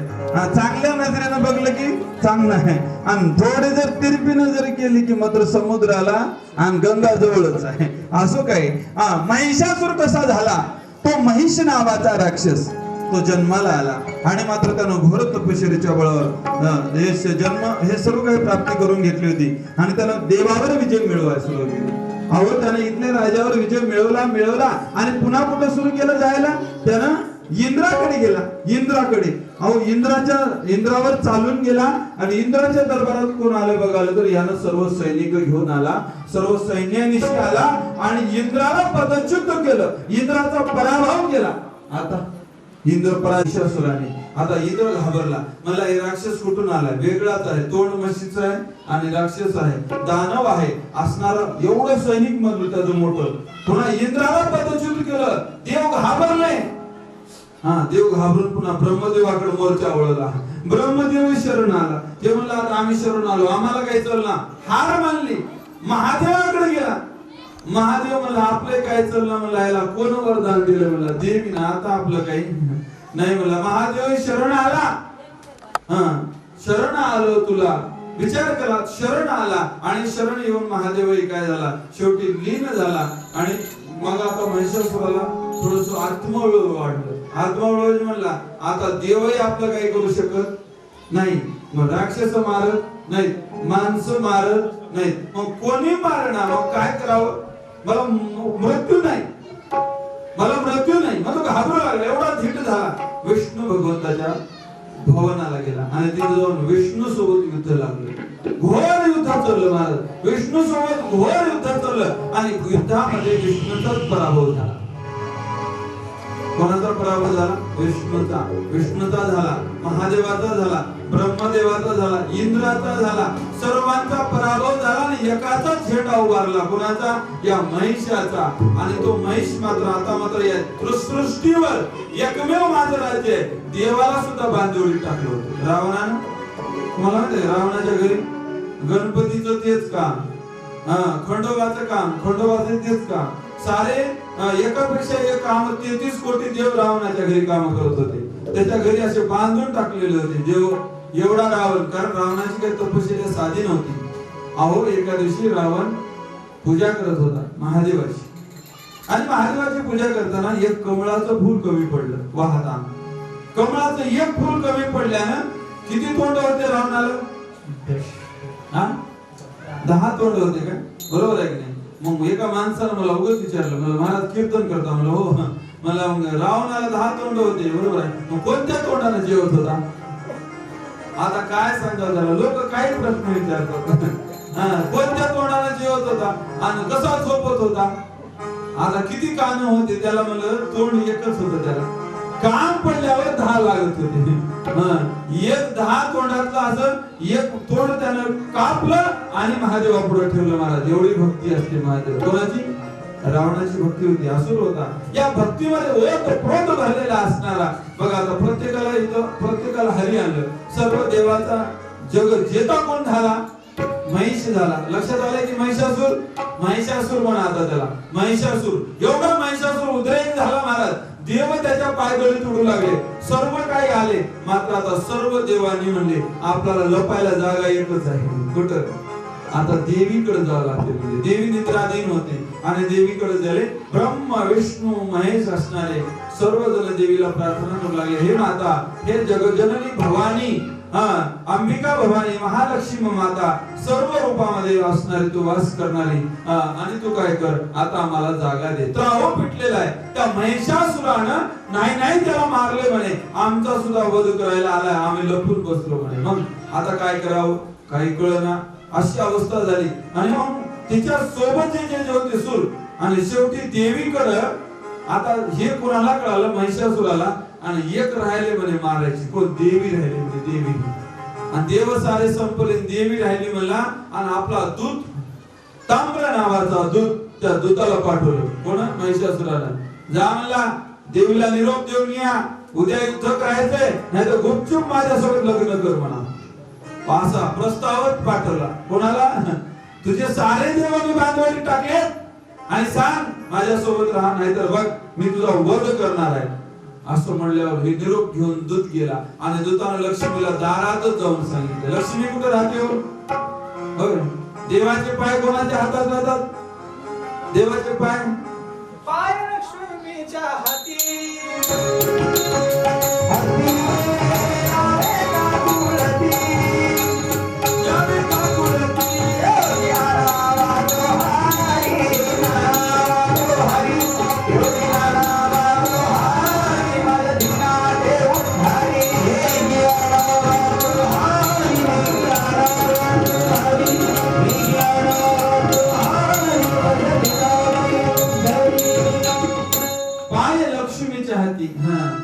सारं काही देवाचं सुद्धा लक्ष्मीकडे आहे बघा. तुम्ही म्हणतात देव प्राप्त होत नाही, त्याच्यासाठी आधी लक्ष्मीला प्राप्त करून घ्यावं लागतं. लक्ष्मी म्हणजे काय? लक्ष्मी म्हणजे तुम्हाला लक्ष्मी आवडते का? पैसा हो, देवीकडेच पैशाचा भंडार आहे. म्हणून नवरात्रातले पूजा करत आपोआप पैसे मिळतात. देवीकडे पैसा आहे. देवीकडे पैशाचं भांडार आहे. लक्ष्मी त्याची पत्नी आहे, श्री आहे. पाय लक्ष्मीच्या हाती, दिशी यावे काकुळ दिले तर तिच्या हातामध्ये सर्व असणारा अधिकार आहे आणि म्हणून तिच्याकडे जा, तिला प्राप्त करून घ्या. अहो, लक्ष्मीच्या दारावरच लक्ष्मी उभा होती आणि तिथं दूध सांगायला आला. ताम्र नावाचा आमचा महिष नावाचा राजा आहे आणि त्याने सांगितले, बघ आता कोणता देव उरला नाही, तू एकटीच तू राहिलीस. मग आता तू काय कर, गुणाने निघून ये आणि आमच्या महिषासुरासोबत लग्न कर. हा एवढा मोठा राजा आहे म्हणला की आता तुला देव बी संरक्षण द्यायला तयार नाही. तुझ्या देवाने सुद्धा तुझा काय हक्क मागत घेतला. मग आता आम्ही आहे तुला रक्षण, माझा राजा आहे. आता त्याला म्हणली, हे लक्ष्मीने सांगितलं, ऐकत आहे की लक्ष्मीने सांगितलं देवाचं एक वरदान आहे ठरलेलं. जो दूत आला, कोणाचा नौकर सांगायला आला, त्याला मारायचं नसते बघा. म्हणजे शिष्टाई करायला रावणाकडे अंगद गेला होता. अंगदाला रावणानं मारलं नाही आणि अंगदानेही रावणाला मारलं नाही बघा. रामानं पाठवलं होतं, पण रावण काय म्हणला, तू शिष्टाई करायला आलीस, तुला मारत. आणि शिष्टाई करायला गेल्यामुळं अंगदाने ठरवलं मी रावणाला मारणार नाही, कारण माझं शिष्ट आहे. तसं हा नौकर, हा सेवक शिष्टाई करण्यासाठी आला होता देवीचा आणि त्याला मारलं नाही. आणि त्याला मारलं नाही, तसं सोडून दिलं. सांग म्हणली त्याला, ये म्हणा युद्धाला, मी तयार आहे. एवढं म्हणल्यावर मात्र हा तशा तसा निरोप देवीला जाऊन कोणी दिला? कोणी दिला? त्या नौकराने दिला. कोणाला? देवीला जाऊन. नाही, महिषासुराला सांगितलं. महिषासुरा, ती देवी अशी बोलायला लागली. देवी बोललेली कधी ऐकलं का नाही? हा, ऐकलं नाही तुम्ही? देवी बोललेली, देवी बोलते, देवही बोलते. ज्याला कळते ते सांगता येईना, बरोबर नाही? हा, लोक म्हणतात अहो प्रत्यक्ष भगवंताचा साक्षात्कार होतो. साक्षात होतो, गोपाळात सुद्धा साक्षात, दानवाराचा साक्षात्कार होत नाही असं नाहीये भक्तांना. हा, देवीने बोललं म्हणे, असं देवी बोलायला लागली. काय बोलायला लागली? की तुला मारणार नाही, तू तुझ्याकडे या, तुझा वरणार नाही, तुझ्यासोबत लग्न करणार नाही. आणि त्याला बोलव म्हणे, त्याचा वध माझ्या हातून राहिलाय. आणि त्याला देवीने एक निरोप पाठवला. ऐक म्हणे, त्याला सांग त्या महिषासुराला, तू कुठं जा? पाताळाला निघून जा. पाताळात निघून जा. आणि आता तू सर्व देवाच्या मागे लागू नको, मुक्त कर. काही ब्राह्मणांना रक्षण कर, नाहीतर मी तुझा वध करणार आहे. देवीने निरोप दिला, कारण मारण्याच्या आधी सांगावं तुला मी मारणार आहे. देवीने सांगितलं, आघात करून मारू नये बघा. त्याला वीरत्व मरत नाही, रणांगणामध्ये मारावं. झोपीमध्ये मारणारा त्याला काय म्हणावं, ते शूर नसतो. झोपीमध्ये मारणारा शूर नाही. रणांगणामध्ये जो युद्ध खेळतो आणि मारतो तो. देवीने सांगितले, तुला मी मारणार आहे, पण त्याला सांगून मारणार आहे. सांग म्हणे तुझ्या महिषासुराला आणि बोलव. म्हणून देवी प्रगट झाली आणि देवी प्रगट होऊन तो महिषासुरासोबत बोलू लागली. शेवटी महिषासुराला इंद्रानं सुद्धा आणि बृहस्पतीने सुद्धा सांगितलं, अनेक देवाने सांगितलं, पण देवाचा शेवटी पराभव केला होता. आणि देवीच्या स्वरूपाचं वर्णन म्हणजे देवी अशी झाली महाराज, तिच्या हातामध्ये सर्व शंख, चक्र, गदा, सारे आयुध, तलवार एकापेक्षा एक मोठे असे रौद्र धारण केलं. देवीचे डोळे लाल बुंद झाले, राग आला. शक्ती आहे, ती शक्ती संपलं की सर्व संपुष्टात येतं. त्यावेळी मात्र लाल आरक्त नेत्र झाले आणि महिष महिषासूर नावाचा राक्षस समोर आला आणि समोर आल्यावर देवीला म्हणू लागला, हे बघ मी स्त्रीला मारत नाही म्हणू लागला. काय म्हणला? पुरुषानं स्त्रीला मारू नये, धर्म असं सांगतो म्हणे पुरुषानं स्त्रीला मारू नये, कारण मारण्यास एक स्त्री मारलं तर त्याचं कितीतरी घोर पाप आहे. 100 ब्रह्महत्येचं पातक एक स्त्री मारली तर आहे, एवढं घोर पातक आहे. म्हणून मी तुला मारत नाही, तू एक काम कर म्हणजे मारण्याच्या अगोदर तू माझ्यासोबत लग्न कर, विवाह कर. आणि दिसायला देवी किती सुंदर आहे. देवी म्हणजे काय, सुंदरतेचं रूप आहे.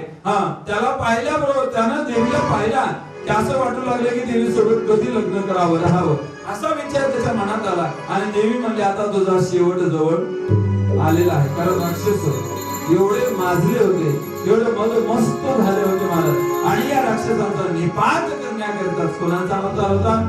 भगवंताचा, देवीचा अवतार. देवी प्रसन्न झाली, सर्वांना अभय दिलं आणि देवांना म्हणाली तुम्ही चिंता करू नका, आता महिषासुराचा वध मीच करणार आहे.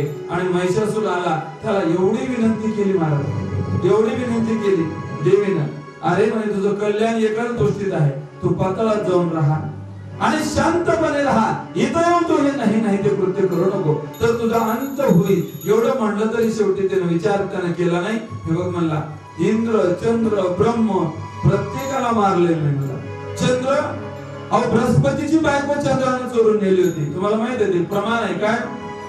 इंद्र चंद्र, इंद्रा पडले भग, चंद्र झाला काळा, नारद चुकला चाळा भजनाचा. पुढे आपल्याला नारदाची कथा येणार आहे उद्याच्या अध्यायामध्ये. नारदाला स्त्री रूप प्राप्त होतं, नारद स्त्री होऊन जातो पुरुषाचा, आणि त्याचं पुन्हा देवी प्रसन्न होऊन त्याला पुन्हा त्याचं पुरुषाचं रूप देते. हे आपल्याला उद्याच्या अध्यायामध्ये बघायचंय. पण आजच्या अध्यायामध्ये जर बघत असताना महिषाला वरदान दिलं तरी देव ऐकत नव्हता महाराज. शेवटी देवीने सांगितलं तुझा आता वध जवळ आला, युद्ध झाला म्हणाली, युद्धाला आला. आणि युद्धाला अंतर नाही ते सैन्य सोडलं, एकापेक्षा एक वार करू लागला. देवीचं आणि महिषासुराचं युद्ध घोर मांडलं. एवढ्या घोर युद्धामध्ये एवढा तो त्याला विजय प्राप्त होता. आणि त्याला वरदान कोणतं होतं? त्यानं ते वरदान विसरून गेला होता. माणसानं मरण विसरू नये, काही विसरावं पण माणसं मी म्हणतो मरण विसरूनच गेले. तुम्हाला माहित आहे का मरणार होते? नाही, मरण विसरून गेले. जे 200च्या स्पीडनं गाड्या चालवल्या रोडवर त्याला मरण माहित आहे का? मरण माहितच नाही.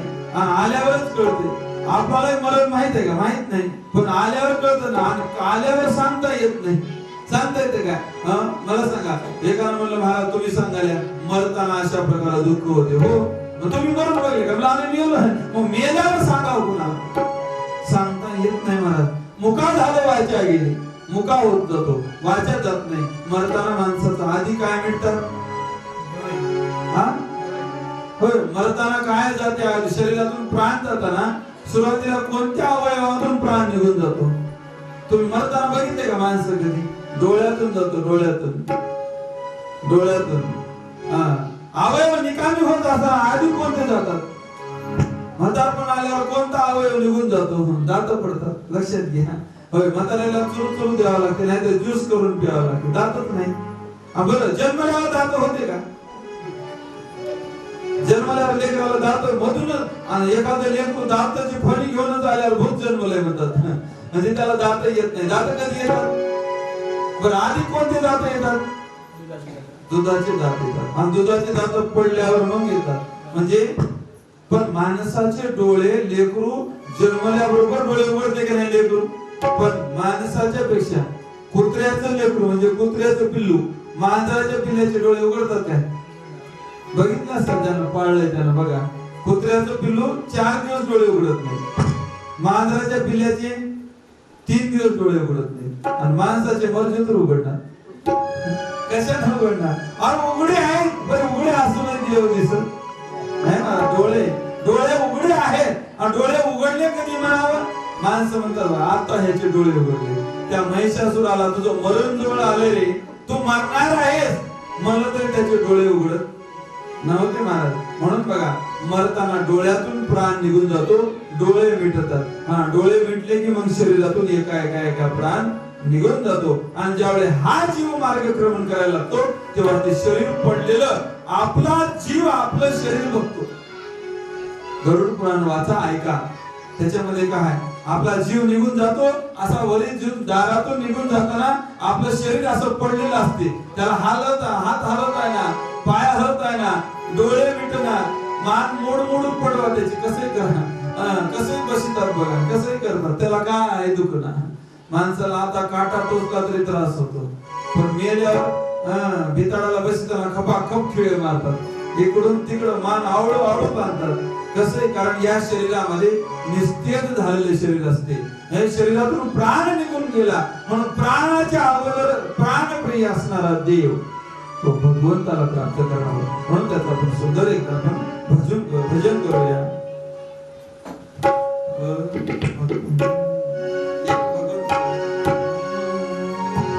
सर्वांनी टाळी वाजवून भजन करा. हरे राम हरे कृष्ण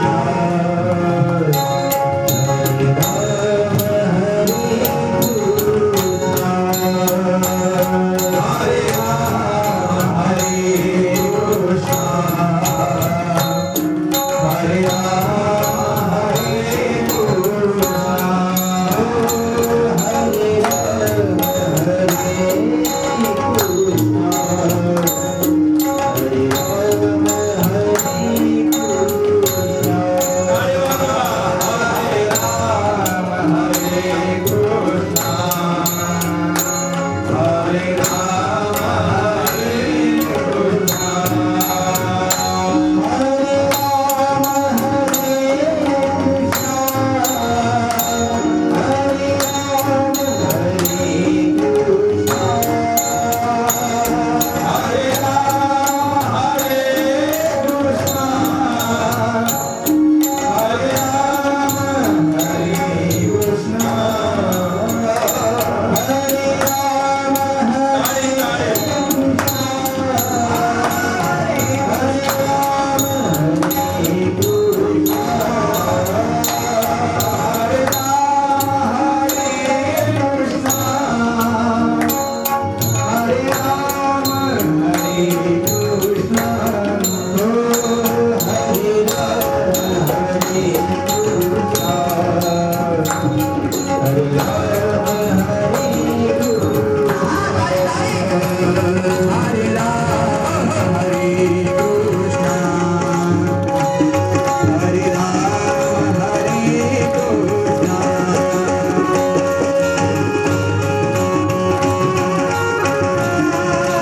हरे राम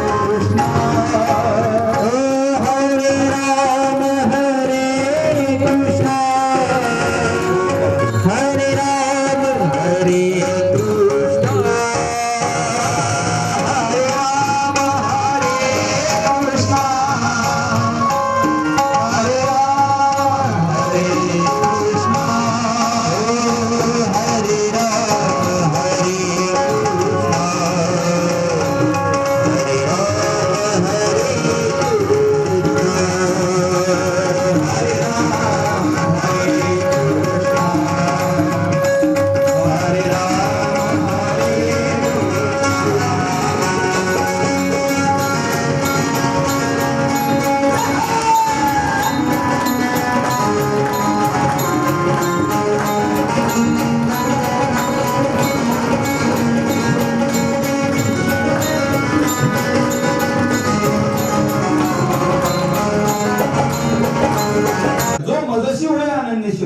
तयाचे निवारे मी जन्म मरण. अहो मला शरण या, कोणालाही शरण जाऊ नका. देवीने महिषासुराला सांगितलं तू भरपूर मोठा पराक्रम केलास, भरपूर मोठा पराक्रम केलास, तुझ्या माईचं कुळ बापाचं कुळ सर्व काही असणारा खूप मोठा झालास, तुला विजय मिळाला, देवालाही प्रसन्न करून घेतलास, पण आता मी मात्र तुला सोडणार नाही.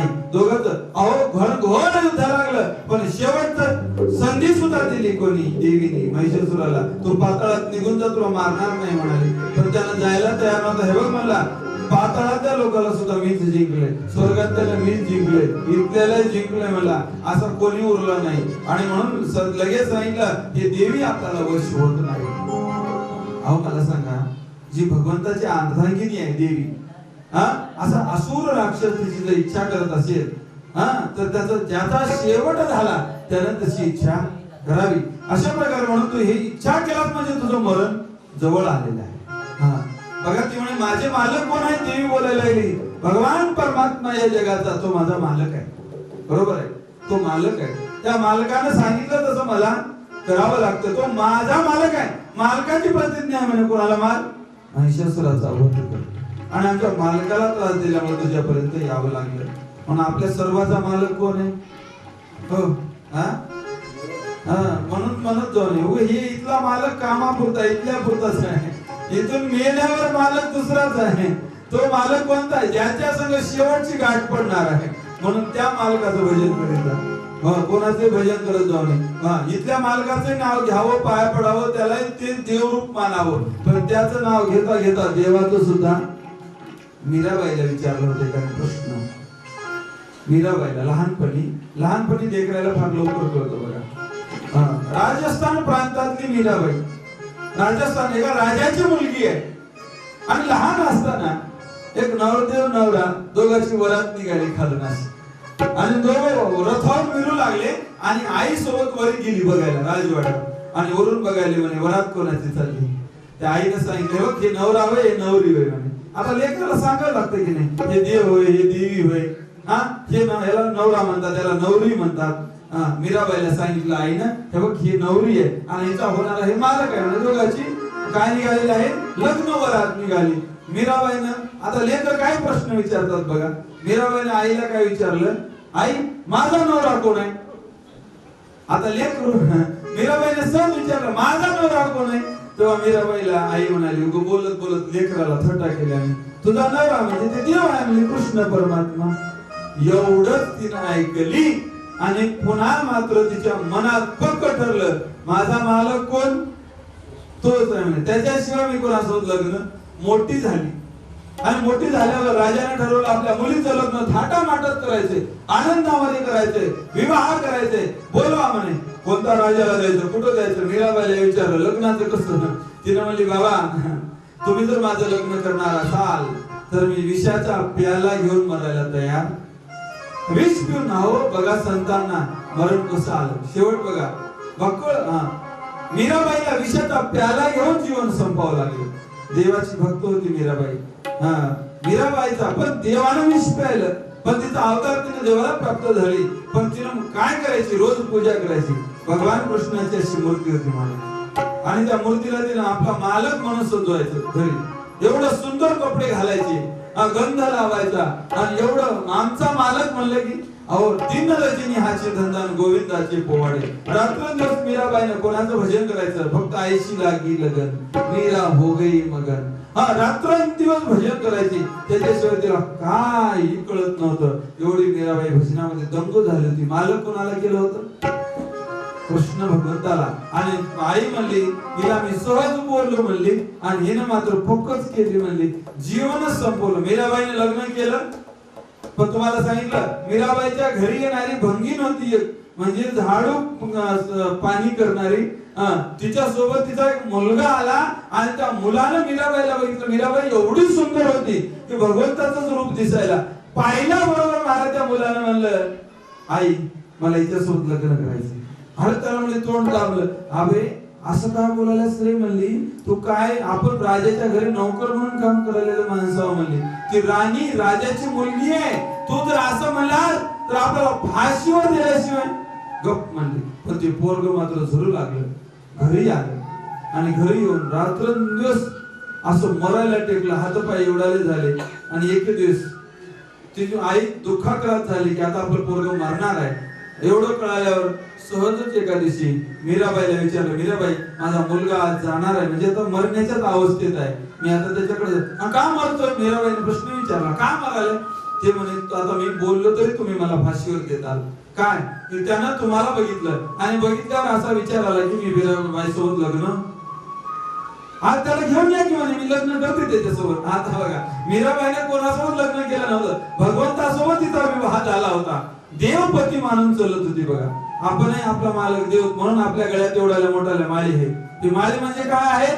मंगळसूत्र आहे देवाची. जसं स्त्री आपल्या मालकाचं रूप म्हणून गळ्यामध्ये काय घालते? मंगळसूत्र. तसं माळकरी महाराज एवढ्याला माळी घालतात. बरं, सोन्याच्या नाही, तुळशीच्या. तुळशीच्या माळी म्हणजे काय? भगवंताचं मंगळसूत्र आहे.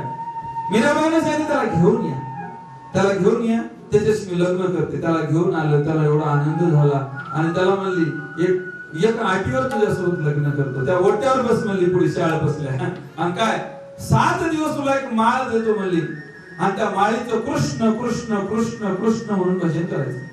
अन्न खायचं नाही, पाणी प्यायचं नाही, काहीच नाही, मला फक्त कृष्ण कृष्ण कृष्ण म्हणून भजन करायचं. 7व्या दिवशी मी माळ घेऊन तुला घालायला येतो म्हणली. म्हणल्याबरोबर महाराजांना सुरू केलं आशेपोटी आणि जे भजन केलं 7 दिवसामध्ये त्याला समाधीच लागली. आणि मीराबाई हार घेऊन आली, म्हणजे घालू काय? तर मला नका, का तुम्ही माझी आई आहात.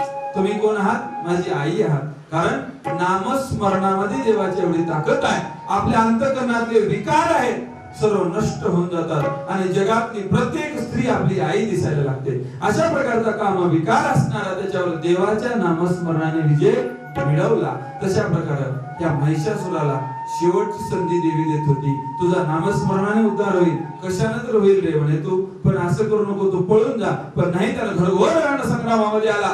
पहिला वार त्यानं सुरू केला आणि देवीचं जे कोणतं वाहन आहे? सिंह. सिंहारूढ होऊन देवी आली होती आणि सिंहावर पहिला वार लागला. सिंहाच्या डोळ्यावर बाण लागला. सिंहाच्या डोळ्यावर बाण लागल्यावर देवीला राग आला, माझ्या वाहनाला लागलं. म्हणून देवीने मात्र आता अकराळ विकराळ रूप धारण केलं आणि एकापेक्षा एक बाणांचा वर्षाव केला.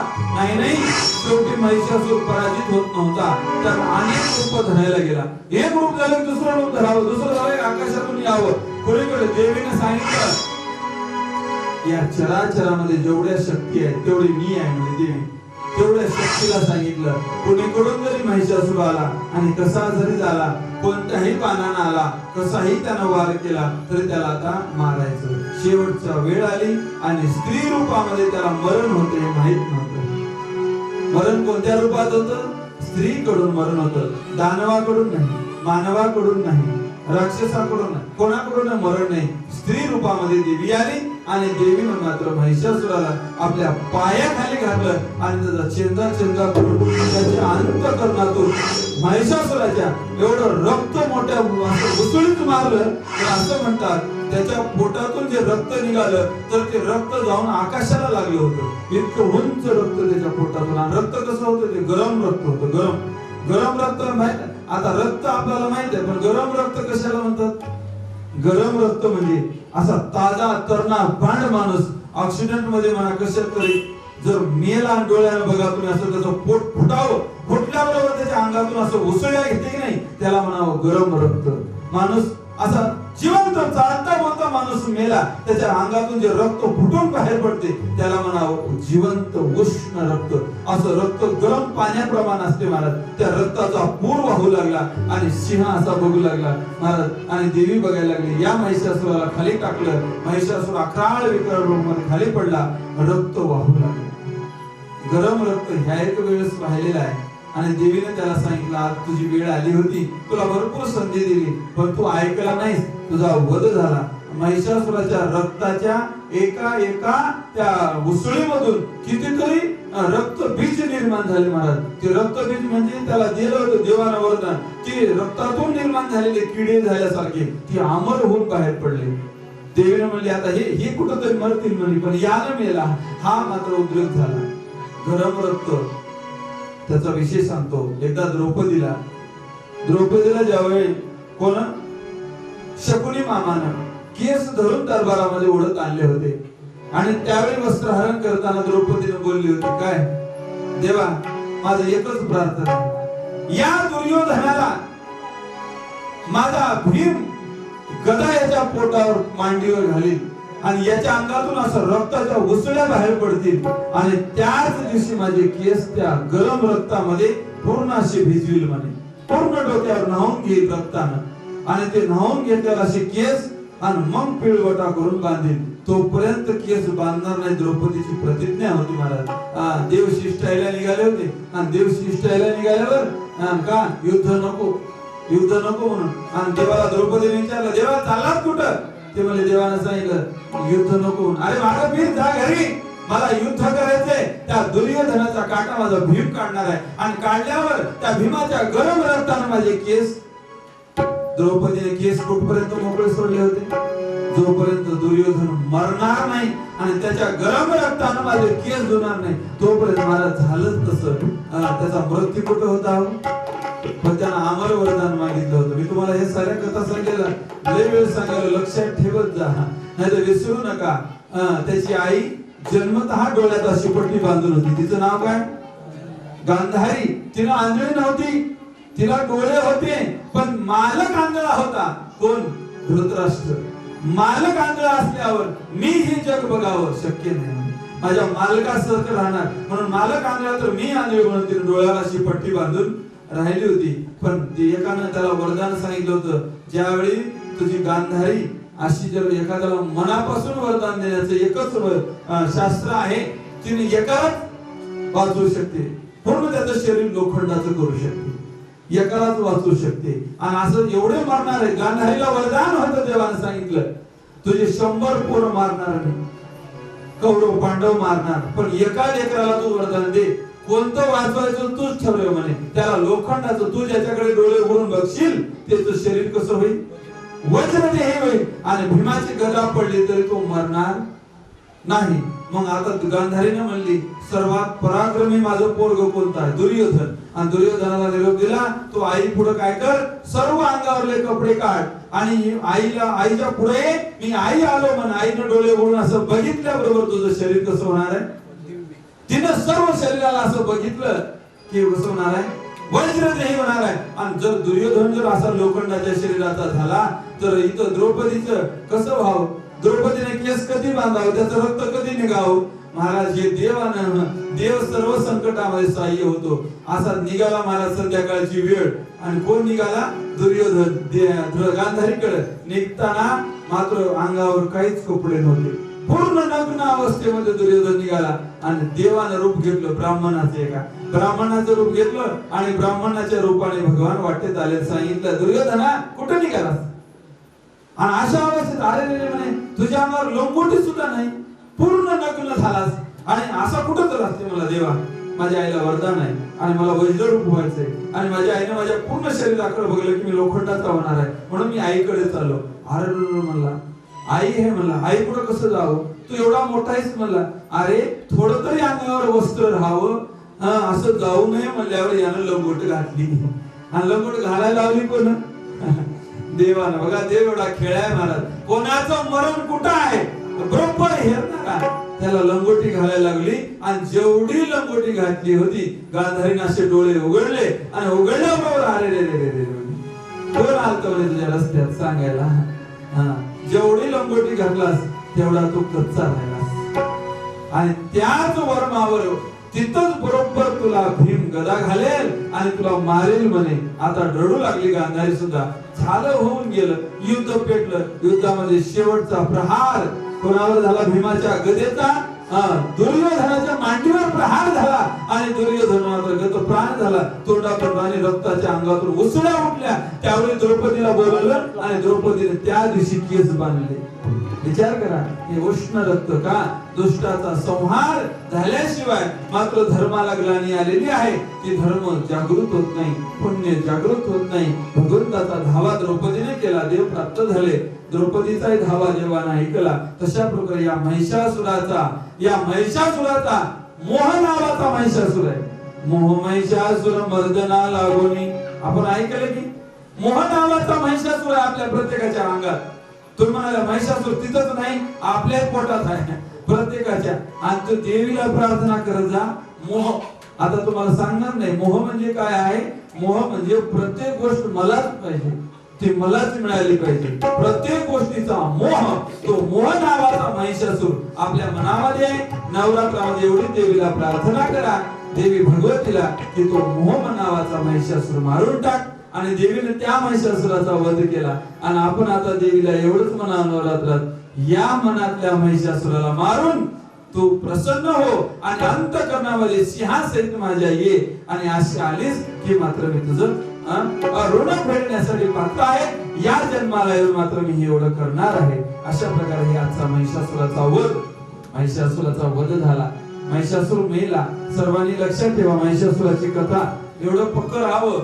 मलाही माहित नाही, तुम्हालाही माहित नाही असं होणे. हे ग्रंथाचं हेच कर्तव्य आहे की देवीनं सांगितलेलं, देवीनं मारलेलं कोणाला, कशा रूपानं मारलं, का मारलं, त्याची सर्व काही कारण आहेत. महिषासुर बोल अंबा माता की जय.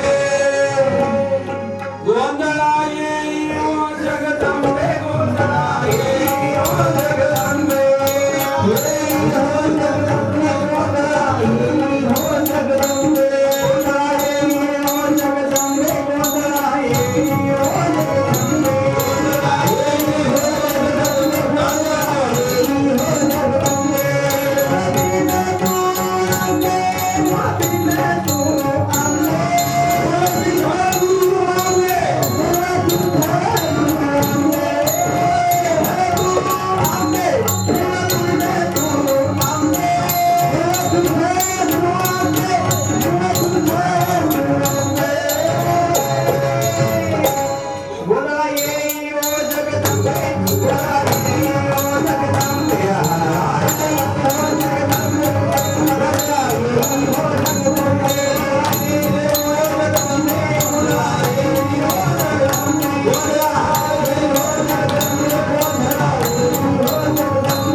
तुकाराम